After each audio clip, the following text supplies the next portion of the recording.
Pretty tight formation through the first couple of rows. The rear of the field a little disjointed. Vautier cuts right across the nose of the 27 machine of Sebastian Saavedra.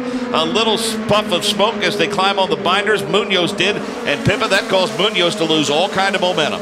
Yep, Munoz was looking up the inside of his teammate Sebastian Saavedra going through turn one. It's slippery down there on the bottom on that dark patch, and as he got down there, it looked like he lost a little bit of momentum. Now, Davey, I wouldn't anticipate this two-groove style of racing through the corners early on with the Eyes On IndyCar series tomorrow. Yeah, you know, it will establish a second line mark, but it does take a while. These guys right now in turns 1 and 2, it's definitely the bottom line's the best. But that wasn't the best start I've seen, but they got through it clean. There was some close action down there for sure on that green. I believe 49 times in the history of the Firestone Indy Lights series, if not more than that, but I know at least 49 times I think I read. Looks like off what banking there is at the exit of turn number 2, Davey, Saavedra got a little bit of momentum, which allowed him to grab that spot back from Carboni. Yeah, Carboni is definitely faster down through 3 and 4, but he doesn't have the premier line. The bottom line is not the hot ticket down through 1 and 2, so he loses so much momentum. Where Saavedra, he keeps that thing rolling, but like I say, it's still early in the race, Mark. I think that Carboni has a good car. Just don't wear out the tires. Know that he's faster than Saavedra. Find out his weaknesses and make an easy pass instead of a hard one. While the dimensions are the same in 1 and 2 and 3 and 4, they are anything but the same. Explain the differences between them. You know, if you look at from a upper overhead view, the track looks identical all the way around. But when you're on it, they're so much different. And turn 1 and 2 seems really tight, and that kind of has a double apex in turn 1 and 2. Where 3 and 4, you know, it seems much opener, and you can get through there wide. You know, if you can go wide open, you get through there easier wide open than you can 1 and 2 for sure. Pippa, how does wind affect handling at the opposite ends of the racetrack? Oh, it really affects it. And to go into what Davey was saying as well, I remember from when I was racing here in Firestone Indy Lights that there's a nice little bump coming off turn 2, and Victor Carbone, who looked so strong through 3 and 4, just made a little mistake that time, bobbled coming off turn 4, had to lift, and that's allowed Sebastian Saavedra's teammate Munoz to get past him. So Carbone looked like he was trying to look for second, and now he's dropped back to 4th. But the wind will push you out at one end of the track and give you more understeer, and at the other end of the track it'll push you in and give you oversteer. So it is very tricky when it's this windy. It might be nice for Nick Yeoman and the guys on pit lane to keep them cool, but the drivers out there on track probably aren't enjoying the wind as much. 7 laps complete now. Vautier with a 2.4 second lead. Sebastian Saavedra is P2, then Munoz, then Carboni, then Guerrieri, then Jackman, Ostella, Clausen, and Day, then Webb, Goncalves, Garcia, and Larison. Again, 7 of 100 laps complete here at the Milwaukee Mile. I think that's Larison right there. Turn number 4, Larison, the number 19 machine. Davey, I don't know that I see any noticeable damage. Probably just looks like he may have flat spotted the treads a little bit, but he's setting dead in the middle of the racing groove.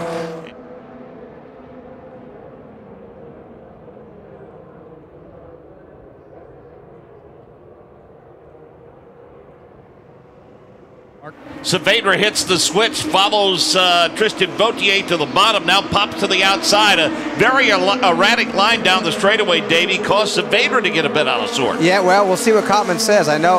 I didn't like that much. I've got to say, as a driver, I was watching that, and I thought that was a fairly interesting move, so we'll see what Tony has to say. But for those of you who can't see this, Vautier came right down and really put the squeeze on Saavedra. He did move before Saavedra actually got there, but that amount of lane changing even down the straight is always fairly interesting when you're the driver behind. Esteban Guerrieri is trying to pick up a couple of positions. He started 6th. He tried to get Victor Carboni, his teammate, there between 1 and 2. It couldn't do it.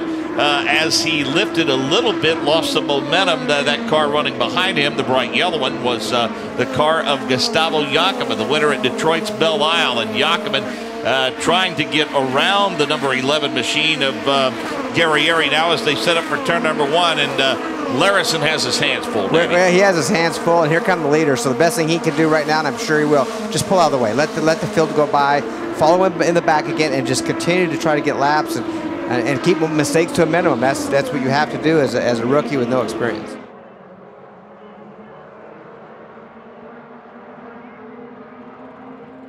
Looks like the green flag is going to wave. They're going to give it to him, and it's going to stick, at least for now. The 27 machine of Saavedra all over him. The drag race down the straightaway. Saavedra makes an early entrance into turn 1, gets to the bottom of the racetrack, but looks like he had to lift a little bit, Davey, as he got to the apex of 2. Yeah, he did have to lift a little bit, and that dirty air, just that little bit of dirty air, and like they talked earlier, you can't get around here flat out, especially race conditions, but when you get that dirty air, you have even less grip. So he got in that wash and fell back a bit. And he's done that every start. Stayed close and then fell back. Halfway point now as we see the yellow and white flag crossed. Gustavo Jacobin starts to make a move on Guerrieri. He makes a wide swing, tries to get to the bottom of the racetrack a little quicker than Guerrieri. Gets a run off the exit of 2. Can't make it stick. Alan Day in that number 9 machine, the red one, running behind Esteban Guerrieri. He makes a nice strong run to the bottom of the racetrack through 3 and 4. Looks like he might grab a spot. But Davey, now it looks as though Alan Day lost a little bit of momentum off of 4, and David Ostella starts beating and banging on him a little bit. You know, as this race goes on, it gets closer and closer in competition, and the pack gets tighter. So that's a good thing. And got to remember, we're just barely over halfway, 1 lap over halfway right now. So a long ways to go.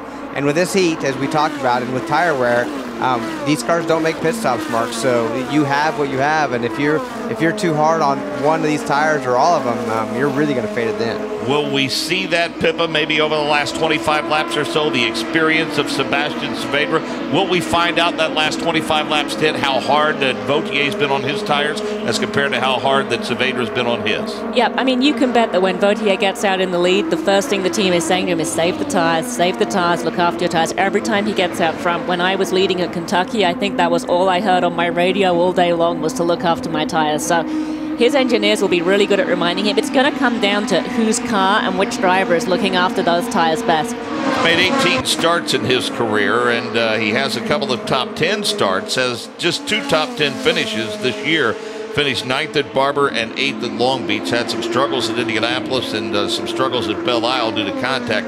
Finished 18th and 13th there. Talking about David Ostella now, as he works his way around the race course. And now that he has broken off that battle, if you will, and won it over his teammate Gustavo Jacobin, now it looks like maybe tires going away a little bit on Gustavo Jacobin's car, because Davey, Alan Day is the guy that we saw have some trouble about 10 laps ago in turn number 4, and suddenly he starts to pull Gus in just a little bit. Yeah, he went from the High Plains drifter up on the cushion to bringing her back down to the bottom of the racetrack and becoming very fast and moving his way up. By the way, he started 10th. He's currently running 8th, so he's gained more position than most. We see another pass going down. Oh, that was Guerrieri. Yep. Yeah, getting by Carbone. And that was as they were coming up to traffic to lap their teammate Oliver Webb. Guerrieri took advantage, and he'd been closing on Carbone for several laps, showed his experience there, and he just made the pass stick. Yep, that 7 car has not been in contention all day long. Oliver Webb has had a handful of that number 7 Lucas Oil Sam Schmidt Motorsports machine. Nick? Do want to update you on Mike Larison. Everything checked out okay after he got out of the Infield Care Center. Declined comment. Didn't want to talk about it. Obviously, a very disappointing weekend, but as we watch this race start to develop, very interesting. You guys talk about Gustavo Jacobin moving backwards, Victor Carbone loses a spot, and those were 2 drivers that I think we thought, boy, that they could make a move and have a couple strong runs there. They could get themselves right back on the championship, both 49 and 50 points behind Esteban Guerrieri, the points leader, respectively. But as the cream starts to rise to the top, Guerrieri, Vautier, Saavedra now all running in the top 4. It looks like that shakeup in points that we thought maybe a 3-car race would develop into a 4 or 5-car race. Doesn't look like the results as of right now, with 19 to go here in Milwaukee, going to affect that much, Mark. There's also a battle going on track right now for 10th place, the last place in the top 10. Brian Clausen, who came down pit lane earlier with a loose race car and added more rear wing on it, just now as I'm speaking, into turn number 3, has looked like he went past Garcia into turn number 3. We'll check it as they come over timing and scoring, but I think that was a pass for 10th place. Those front 2 have checked out thanks to Juan Pablo Garcia holding the rest of the field up. David Ostella looking to the bottom side. That was a big sideways moment for Ostella. And he's still alongside Munoz. He's still...